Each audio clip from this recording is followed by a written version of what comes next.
Price the Lord. Hallelujah. പ്രിയപ്പെട്ടവരെ, നമ്മുടെ ശരീരത്തിനുള്ളിൽ രണ്ട് ശത്രുക്കളുണ്ട്.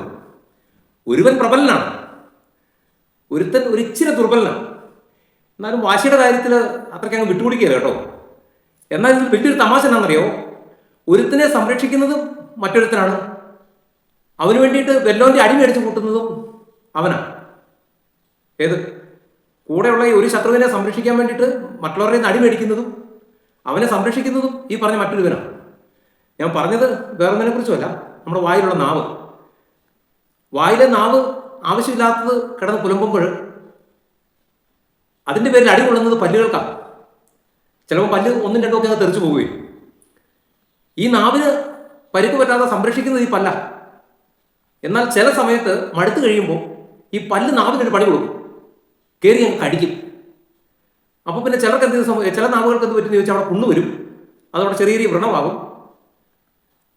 അതിൻ്റെ പേരിൽ കുറച്ച് വേദന നാവിന് സഹിക്കേണ്ടി വരും. ഇതൊരു ഒരു രസകരമായ കാര്യം. സത്യത്തിൽ അനുഗ്രഹിക്കാനും ശപിക്കാനും ഉപയോഗിക്കുന്ന ഒരു അവയവമാണ് നാവ്.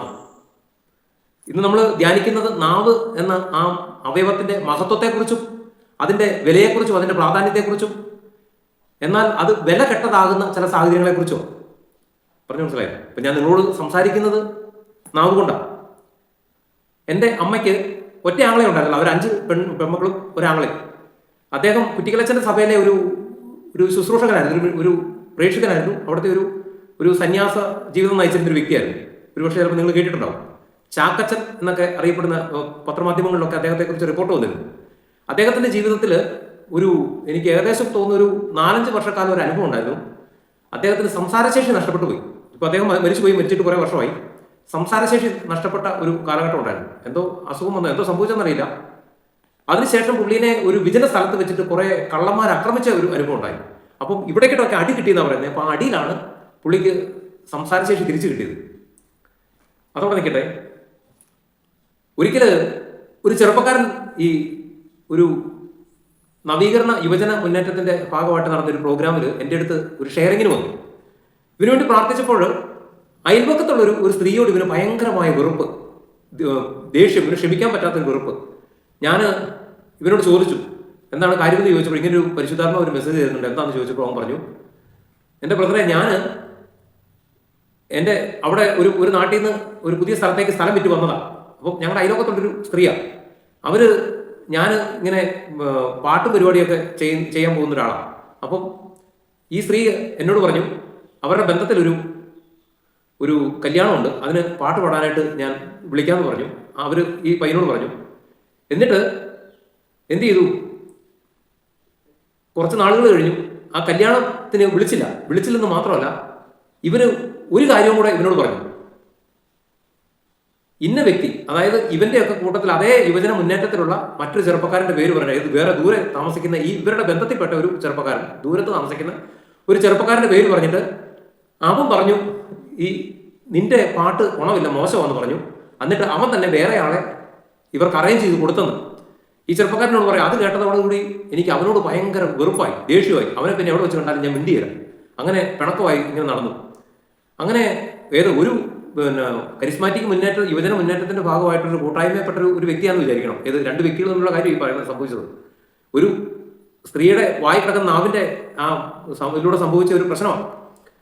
എന്നിട്ട് കുറെ നാളുകൾക്ക് ശേഷം ഇങ്ങനെയൊക്കെ മിണ്ടാണ്ട് നടന്നേച്ച് പിന്നെ ഒരു ദിവസം നേരിട്ട് കണ്ടപ്പോൾ ഇവൻ അവനോട് ചോദിച്ചു, നിന്നോട് ഞാൻ എന്ത് ദ്രോഹമായിരുന്നു, നീ എന്തിനാ എന്നോട് ഇങ്ങനെ ചെയ്തേ, നീ അല്ലേ ഇങ്ങനെ പറഞ്ഞു കൊടുത്തേ, എൻ്റെ പാട്ട് മോശമാണെന്ന് പറഞ്ഞു കൊടുത്തത് നീയല്ലേ എന്ന് ചോദിച്ചപ്പോൾ ഇത് കേട്ട ആ ചെറുപ്പക്കാരൻ വാ വിളിക്കുക പോലും. അതായത് അവൻ അങ്ങനെ ചിന്തിച്ചിട്ട് പോലും അവൻ അങ്ങനെ ചിന്തിച്ചിട്ടുമില്ല. അവനോട് ഇതേ സ്ത്രീ തന്നെ ആവശ്യപ്പെട്ടിട്ടാണ് അവൻ വേറെ ആളെ അറേഞ്ച് ചെയ്ത് കൊടുത്തതെന്ന്. അതായത് ഈ പറഞ്ഞ കക്ഷി ഇവരുടെ അയലോകത്താണ് താമസിക്കുന്ന ഒന്നും ഇവരറിയുന്നില്ല. ഈ പറഞ്ഞ വ്യക്തി ചെറുപ്പക്കാരൻ അറിഞ്ഞിട്ടില്ല പോലും. ഒന്ന് ആലോചിച്ച് നോക്കി.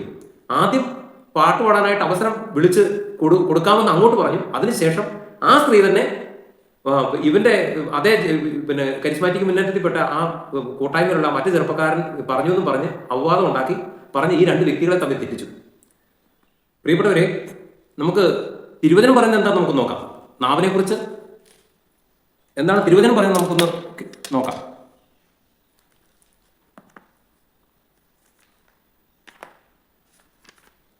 യാക്കോബ് ശ്ലീഹ എഴുതിയ ലേഖനം 3-ാം അധ്യായം 5-6 വാക്യങ്ങൾ. അതുപോലെ നാവ് വളരെ ചെറിയ അവയവമാണ്, എങ്കിലും അത് വൻപ് പറയുന്നു. ചെറിയ ഒരു തീപ്പൊരി എത്ര വലിയ വനത്തെയാണ് ചാമ്പലാക്കുക. നാവ് തീയാണ്, അത് ദുഷ്ടതയുടെ ഒരു ലോകം തന്നെയാണ്. നമ്മുടെ അവയവങ്ങളിൽ ഒന്നായ അത് ശരീരം മുഴുവനെയും മലിനമാക്കുന്നു. Praise the Lord. ഹല്ലേലൂയ. പ്രിയപ്പെട്ടവരെ, വീണ്ടും അതേ വിശുദ്ധ യാക്കോബ് ശ്ലീഹയുടെ 1-ാം ലേഖനത്തിൽ 26-ാം വാക്യത്തിൽ പറയുകയാണ്, താൻ ദൈവഭക്തനാണെന്ന് ഒരുവൻ വിചാരിക്കുകയും തന്റെ നാവിനെ നിയന്ത്രിക്കാതെ ഹൃദയത്തെ വഞ്ചിക്കുകയും ചെയ്താൽ അവന്റെ ഭക്തി വ്യർത്ഥമത്രേ. Praise the Lord. ഹല്ലേലൂയ. പ്രിയപ്പെട്ടവരെ, ഇപ്പൊ ഞാൻ നിങ്ങളുടെ മുമ്പിൽ ദൈവവചനം പ്രസംഗിക്കുന്ന ഒരു ഇവാഞ്ചലിസ്റ്റാണ്, ഒരു സുവിശേഷ പ്രഘോഷകനാണ്. ഞാൻ ആദ്യം ചെയ്യേണ്ട ഒരു കാര്യം എന്താണെന്നറിയോ? ഞാനൊരു ദൈവ ശുശ്രൂഷകനാണെങ്കിൽ ഞാൻ ആദ്യം ചെയ്യേണ്ടത് എൻ്റെ നാവിനെ നിയന്ത്രിക്കുക എന്നുള്ളത്. എൻ്റെ നാവിനെ നിയന്ത്രിക്കുക, എൻ്റെ നാവിനെ പൂട്ടിടുക എന്നുള്ളതാണ്. പറഞ്ഞു മനസ്സിലായോ? എൻ്റെ ശരീരത്തിൽ ഞാൻ ഏറ്റവും കൂടുതൽ വിശുദ്ധീകരിക്കേണ്ട 2 അവയവങ്ങൾ, ഒന്ന് കണ്ണും രണ്ടാമത് നാവുമാണ്. അതിൽ പ്രധാനമായിട്ടും നാവിനെയാണ് വിശുദ്ധീകരിക്കേണ്ടത്. ഇപ്പം നമ്മൾ ഒരു വ്യക്തിയെ നമ്മൾ പരിചയപ്പെടുക, ഒരു വ്യക്തിയെ നമ്മൾ ആദ്യമായിട്ട് പരിചയപ്പെടുകയാണ്. നമ്മൾ ആ വ്യക്തിയെ പരിചയപ്പെട്ട് കഴിയുമ്പോൾ ആ വ്യക്തിയെ നമ്മൾ വിലയിരുത്തുന്നത്, ഒന്നാമത്തെ കാര്യം എന്ന് പറഞ്ഞാൽ അയാളുടെ വസ്ത്രധാരണം. അയാളുടെ വസ്ത്രധാരണത്തിൻ്റെ അടിസ്ഥാനത്തിലാണ് നമ്മൾ ആ വ്യക്തിയെ വിലയിരുത്തുന്നത്. രണ്ടാമത് ആ വ്യക്തിയെ വിലയിരുത്തുന്നത്, അയാളോട് നമ്മൾ പരിചയപ്പെടുന്നതിൻ്റെ ഭാഗമായിട്ട് നമ്മൾ അയാളോട് സംസാരിച്ചു തുടങ്ങും. അപ്പോൾ അയാളുടെ വായിൽ നിന്ന് വരുന്ന വാക്കുകളുടെ അടിസ്ഥാനത്തിലാണ് നമ്മൾ രണ്ടാമത് അയാളെ വിലയിരുത്തുന്നത്, അല്ലേ? വാ തുറക്കുമ്പോഴേ മറ്റുള്ളവരെ കുറിച്ച് കുറ്റം പറയുകയും അപവാദം പറയുകയും ഒരു നിലവാരം കെട്ട രീതിയിലൊക്കെയാണ് സംസാരിച്ചു തുടങ്ങുന്നതെങ്കിൽ അയാളെ നമ്മൾ ഏത് വിധത്തിലുള്ള ഒരു മതിപ്പാണ് നമുക്ക് ആ വ്യക്തിയിൽ ഉണ്ടാകുക. അപ്പോൾ നമ്മുടെ നാവിനെ നിയന്ത്രിക്കുക, നാവിനെ വിശുദ്ധമാക്കുക, നാവിനെ വിശുദ്ധീകരിക്കുക എന്നുള്ളത് ഏറ്റവും പ്രധാനപ്പെട്ട ഒരു കാര്യമാണ്. ഒരു കത്തോലിക്ക വിശ്വാസി എന്നുള്ള നിലയിൽ നാവിലാണ് നമ്മൾ ഈശോയുടെ ഹൃദയത്തെ സ്വീകരിക്കുന്നത്. പരിശുദ്ധ കുർബാനയിലൂടെ നാവിലേക്കാണ്, അതായത് കൈനീട്ടി മേടിച്ചാലും നമ്മുടെ ഹൃദയത്തിലേക്ക് നമ്മൾ സ്വീകരിക്കുന്നത് നമ്മുടെ നാവ് നീട്ടിയിട്ടാണ്, അല്ലേ? ചിലർ ഇങ്ങനെ സ്വീകരിച്ചിട്ട് ഇങ്ങനെ കൈ കൊണ്ട് എടുത്ത് വരിക്ക് വെക്കും. എന്നാൽ യഥാർത്ഥത്തിൽ സ്വീകരിക്കേണ്ടത് ഇങ്ങനെ ഈ വലത്ത് കൈ മുകളിൽ വെച്ച് ഇടത്ത് കൈ അടി സപ്പോർട്ട് ചെയ്തിട്ട് കൈ തന്നെ മേടിച്ചിട്ട് ആ കൈ കൊണ്ട് തന്നെ നാവിലേക്ക് വെച്ചാണ് ശരിക്കും ഈശോയെ സ്വീകരിക്കേണ്ടത്. അപ്പോൾ ആദ്യമായിട്ട് ഈശോയെ സ്വീകരിക്കേണ്ടത് നാവിലൂടെ. അവിടുന്നാണ് ഈശോ നമ്മുടെ ഹൃദയത്തിലേക്ക് എഴുന്നള്ളി വരേണ്ടത്. അപ്പോൾ സത്യത്തിൽ നമ്മുടെ നാവിനെ നമ്മൾ ആദ്യം ജീവിതത്തിൽ എത്രമാത്രം വിശുദ്ധീകരിക്കാൻ, ശുദ്ധിയുള്ളതാക്കാനായിട്ട് നമ്മൾ ശ്രദ്ധിക്കേണ്ടിയിരിക്കുന്നു. പല വ്യക്തികളെ ഞാൻ ശ്രദ്ധിച്ചിട്ടുണ്ട്, എനിക്കറിയാം. അതായത് വളരെ ഭക്തിയോടും വിനയത്തോടും ഒക്കെ ദേവാലയത്തിൽ പോയി നിൽക്കും, മുൻപന്തി നിൽക്കും, എന്നിട്ട് പാട്ട് പാടും, ഭക്തിയോടെ കുർബാനയിൽ പങ്കെടുക്കും, എന്നിട്ട് ഈശോയെ സ്വീകരിക്കും, പുറത്തേക്ക് ഇറങ്ങിയിട്ട് മറ്റുള്ളവർ കുറ്റം പറയും. ഇങ്ങനെയുള്ള ഒത്തിരി ആളുകളുണ്ട് സഭയ്ക്കുള്ളിൽ, സമൂഹത്തിലുമുണ്ട് ഇങ്ങനെയുള്ള ചില വ്യക്തികൾ. നമ്മൾ വിശ്വസിക്കുന്ന ആ ദൈവത്തിന്റെ സന്നിധിയിൽ നമ്മൾ പ്രാർത്ഥിക്കാൻ പോകും, അവിടുന്ന് ആ കോമ്പൗണ്ട് വിട്ട് പുറത്തേക്ക് ഇറങ്ങി കഴിയുമ്പോൾ നമ്മൾ മറ്റുള്ളവരുടെ കുറ്റം പറയും. ദൈവം നമ്മളെ അനുഗ്രഹിക്കാതിരുന്നാൽ നമ്മൾ ദൈവത്തെ കുറ്റം പറയാൻ പറ്റുമോ? ഇങ്ങനെ മറ്റുള്ളവരെ കുറ്റം പറയുന്നവർക്ക് ദൈവത്തെ കുറ്റം പറയാനായിട്ട് ഒരു വിഷമം ഉണ്ടാകത്തില്ല. പ്രിയപ്പെട്ടവരെ, നാവ് ഒരുത്തിന്റെ ഹൃദയത്തെ ആഴമായിട്ട് മുറിവേൽപ്പിക്കുന്നു. ഇപ്പൊ ഞാൻ പറയാൻ വരുന്ന മറ്റൊരു കാര്യം, ദൈവത്തിനാണേലും സാത്താനാണേലും അവരുടെ ശക്തി വെളിപ്പെടണമെങ്കിൽ മനുഷ്യന്റെ സഹായം വേണം. ഇപ്പോൾ ഈ ദൈവത്തിന്റെ വചനം മറ്റൊരു വ്യക്തി കേൾക്കണമെങ്കിൽ ഒരു വ്യക്തി അത് ഉറക്കെ പറയണം, അല്ലെങ്കിൽ ഉറക്കെ വായിക്കണം. ഇത് കേൾക്കുന്ന ഒരു പാപിയായ ഒരു മനുഷ്യന്റെ ഹൃദയത്തിൽ ഈ കേൾക്കുന്ന ദൈവത്തിന്റെ വചനം ആഴത്തിൽ വേരൂന്നി അവനെ വലിയ മാനസാന്തരത്തിലേക്കും പുതിയൊരു സൃഷ്ടിയുടെ അനുഭവത്തിലേക്ക് നയിക്കാം. ദൈവവചനം ഒരുവന്റെ വായിലൂടെ പുറത്തേക്ക് വരുമ്പോൾ, അതേസമയം അവൻ സാത്താന്റെ കയ്യിലെ ഒരു ഉപകരണമാണെങ്കിലും അവന്റെ ഹൃദയത്തിൽ തിന്മയാണ് വസിക്കുന്നതെങ്കിൽ അവന്റെ നാവിലൂടെ വരുന്നത് ദുഷ്ടതയായിരിക്കും. അവന്റെ നാവിലൂടെ വരുന്ന വാക്കുകൾ മറ്റുള്ളവന്റെ ഹൃദയത്തെ ആഴത്തിൽ മുറിവേൽപ്പിക്കുന്നതായിരിക്കും. ദൈവവചനവും ഒരുവന്റെ ഹൃദയത്തെ ആഴത്തിൽ മുറിക്കുന്നുണ്ട്. 2 തല മൂർച്ചയുള്ള വാളാണ് വചനം. അത് ഒരുവന്റെ ഹൃദയത്തെ ആഴത്തിൽ മുറിക്കുന്നുണ്ട്. പക്ഷെ അവിടെ സംഭവിക്കുന്നത് പഴുപ്പും ചെലവുമല്ല. കുറച്ച് നാളുകൾക്ക് ശേഷം അത് പഴുത്ത് വിങ്ങി അവിടുന്ന് പഴുപ്പും ചെലവും ഒരിക്കത്തില്ല. അവിടെ സംഭവിക്കുന്നത് ആ ആഴത്തിൽ അവനെ മുറിക്കാൻ ഉപയോഗിച്ച വചനം അവനെ പുതിയതായിട്ട് സൃഷ്ടിക്കുക. ഇപ്പൊ നമ്മൾ ഇപ്പോൾ ഉദാഹരണം പറഞ്ഞ ചേന നമ്മൾ മുറിച്ചിട്ടാണ് നടുന്നത്. ഒരു ചേന ചിലപ്പോൾ വലുപ്പം അനുസരിച്ച് 4 ആക്കി 2 ആക്കി 3 ആക്കി മുറിച്ചിട്ട് നമ്മൾ അതിനെ നടും. ഒരു വർഷം കഴിഞ്ഞ് നമ്മൾ അതിന്റെ വിളവെടുക്കുമ്പോൾ നമ്മൾ നട്ടതുപോലാണോ അതിരിക്കുന്നത്? ആണോ? അല്ല. ഒരു ചേനയുടെ 4 ഭാഗമാണ് നട്ടതെങ്കിൽ ആ മുറിക്കുന്നതിന് മുമ്പുള്ള ഒരു മുഴുവൻ രൂപത്തിലൂടെയാണ് പുറത്ത് നമ്മൾ പറിച്ചെടുക്കുന്നത്.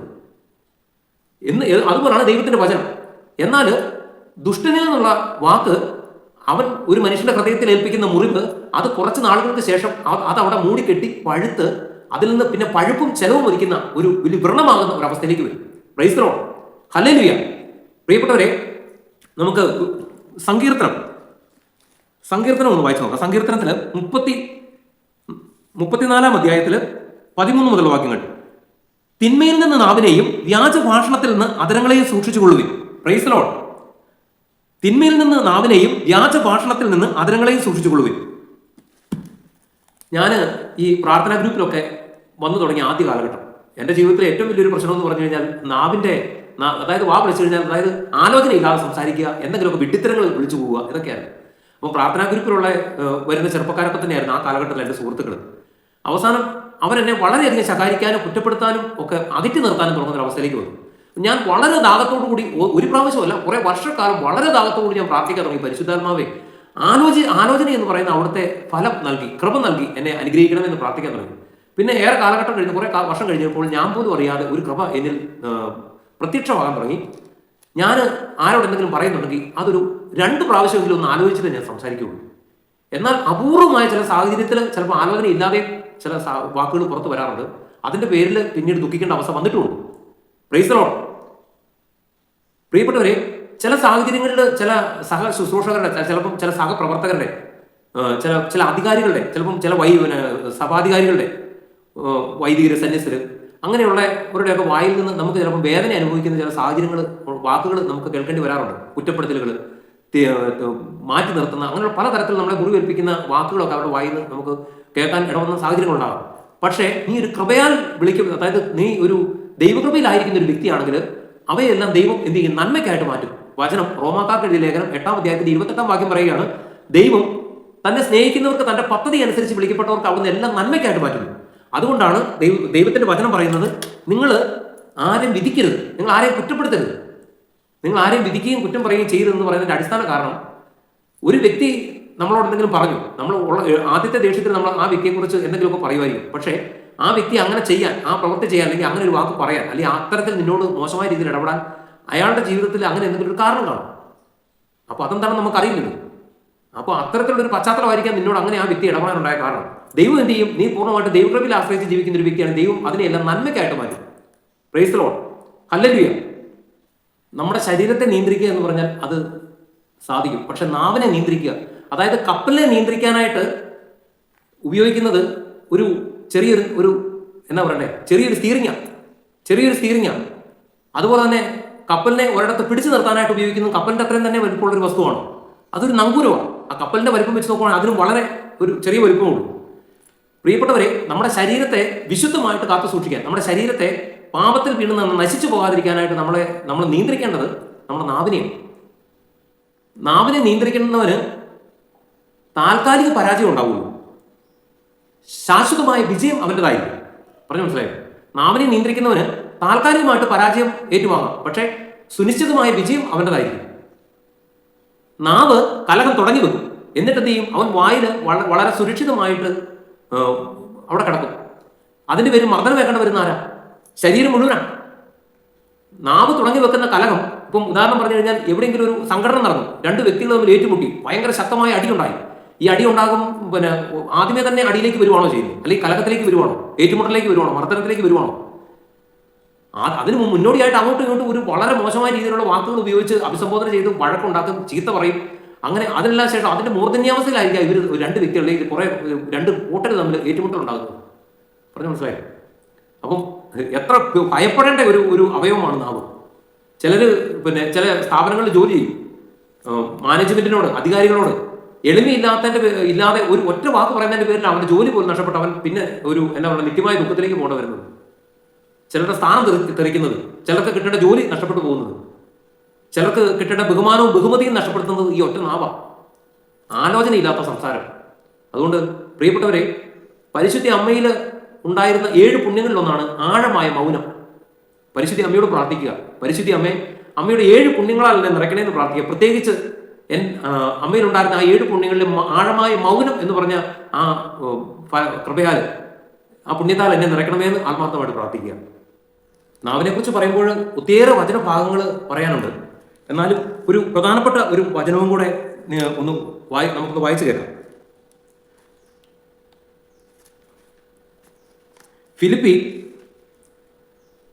വിശുദ്ധ പൗലോസ് ഫിലിപ്പിയർക്ക് എഴുതിയ ലേഖനം 2-ാം അധ്യായം 6 മുതൽ 11 വരെയുള്ള വാക്യങ്ങൾ ഇങ്ങനെ പറയാണ്: ദൈവത്തിന്റെ രൂപത്തിലായിരുന്നെങ്കിലും അവൻ ദൈവവുമായുള്ള സമാനത നിലനിർത്തേണ്ട ഒരു കാര്യമായി പരിഗണിച്ചില്ല. തന്നെ ശൂന്യനാക്കിക്കൊണ്ട് ദാസന്റെ രൂപം സ്വീകരിച്ച് മനുഷ്യരുടെ സാദൃശ്യത്തിൽ ആയി തീർന്ന് ആകൃതിയിൽ മനുഷ്യനെ പോലെ കാണപ്പെട്ടു. മരണം വരെ, അതെ കുരിശുമരണം വരെ അനുസരണമുള്ളവനായി തന്നെ താഴ്ത്തി. ആകയാൽ ദൈവം അവനെ അത്യധികം ഉയർത്തി എല്ലാ നാമങ്ങൾക്കും ഉപരിയായ നാമം നൽകുകയും ചെയ്തു. ഇത് യേശുവിന്റെ നാമത്തിന് മുമ്പിൽ സ്വർഗവും ഭൂമിയും പാതാളത്തിലുള്ള സകലവരും മുട്ടുകൾ മടക്കുന്നതിനും യേശുക്രിസ്തു കർത്താവാണെന്ന് പിതാവായ ദൈവത്തിന്റെ മഹത്വത്തിനായി എല്ലാ നാവുകളും ഏറ്റുപറയുന്നതിനും വേണ്ടിയാണ്. Price the Lord, hallelujah. പ്രിയപ്പെട്ടവരെ, നാവിനെ കുറിച്ച് ധ്യാനിക്കുവാണെങ്കിൽ 1 മണിക്കൂറിലധികം പ്രസംഗിച്ചാലും പങ്കുവച്ചാലും തീരുകയില്ല. ഒത്തിരിയേറെ അനുഭവങ്ങളും ഒത്തിരിയേറെ ഉദാഹരണങ്ങളും ഒത്തിരിയേറെ വചനവുമുണ്ട്. എന്നാൽ നിന്റെ ജീവിതത്തിന്റെ ഇന്നത്തെ തകർച്ചയ്ക്ക്, നിന്റെ ജീവിതം ദൈവകൃപയിലേക്ക് ഉയരാത്തതിന്റെ തടസ്സമായി നിൽക്കുന്നത് നിന്റെ നാവാണ് എന്നുള്ള ഒരു സത്യത്തെ ഇന്ന് നിന്റെ മുമ്പിലേക്ക് ഒന്ന് വെക്കുകയാണ്. അതുകൊണ്ട് യേശുവേ, അവിടുത്തെ പരിശുദ്ധ രക്തത്താൽ എൻ്റെ നാവിനെയും എൻ്റെ ഹൃദയത്തെയും എൻ്റെ കണ്ണുകളെയും എൻ്റെ ശരീരത്തെ മുഴുവനെയും കഴുകി വിശുദ്ധീകരിക്കണമേ എന്ന് ആത്മാർത്ഥമായിട്ട് പ്രാർത്ഥിക്കുക. നാവിനെ പൂർണ്ണമായിട്ട് ഈശോയ്ക്ക് കൊടുക്കുക.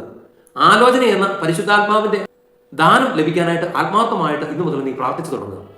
ദൈവം നിന്നെ സമൃദ്ധമായിട്ട് അനുഗ്രഹിക്കട്ടെ. യേശുവിന്റെ നാമത്തിൽ ഈശോ മിശിഹായിക്ക് സ്തുതിയായിരിക്കട്ടെ.